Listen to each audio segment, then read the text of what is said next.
I'm sports editor Nick Huba. Again with me is the king of the Cal and king of the LPGA ShopRite Classic, Mike McGarry. Mike, we're back at Seaview this year, but it's all very different. Yeah, different feel, different environment, but the same great women golfers competing. The $1.3 million Classic begins Thursday. It begins. At some point this year, did you think this was going to happen? Or because it looked like at one point we weren't going to get any kind of live sports around here. Yeah, who knows? I mean, it was a day-to-day. We lived in a day-to-day world, especially in 2020. This event normally held in late May, early June, now pushed back to the first weekend in October. Also, it's usually 54 holes, an extra day of competition, 72 holes this year.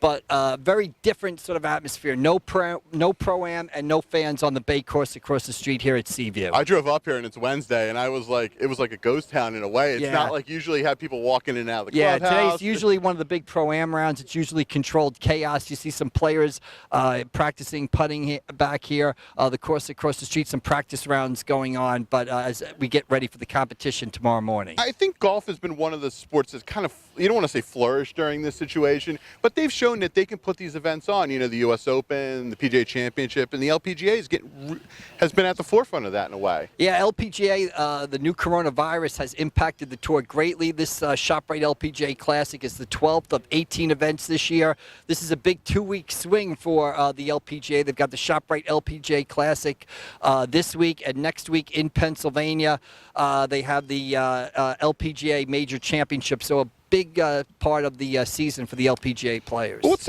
talk last year a little bit. You know, last year was a great tournament as usual. What were some of your highlights of that? Well, one of the great things about the ShopRite LPGA Classic is if you look at a list of the best players in LPGA history, they won this tournament. Annika Sorenstam's won it 3 times. Betsy King, Nancy Lopez. Last year, the Classic added another great champion, Lexi Thompson, currently ranked number 10 in the world, one of the tour's most charismatic players, known for a distance off the tee. She is the defending champion, and she leads an outstanding field this week. Talk about that field. You know, the virus and everything has not really impacted the field. You still have a great field here. Actually, you've probably got one of the best fields they've had at the Classic in several years, because this is, like we said, this is only the 12th event of the year, and the good play. You know, golf isn't like football or baseball. If you don't play well, you don't get paid. So these players got to come out here. They've got to compete. You've got 21 former major champions in the field. You've got top-ranked players, number 2 in the world, Nelly Korda, number 4 in the world, Brooke Henderson, and you've got a lot of fan favorites and past Classic champions, Stacey Lewis, Brittany Lincecum, and Anna Norquist, just to mention a few. Also, you have a different golf course. You know, this golf course will play different winds, you know, different kind of setup right now. Yeah, different time of the year, right? October as opposed to late May, early June. Some of the players have said that the course isn't playing as long as it's had in the past. There's not as many, you know, grandstands or skyboxes out there, so the wind can blow a little bit better, blow a little bit more through the course, and that's what makes this course tough. You got to be aggressive out there. There's a lot of birdies. This course's defense is the wind.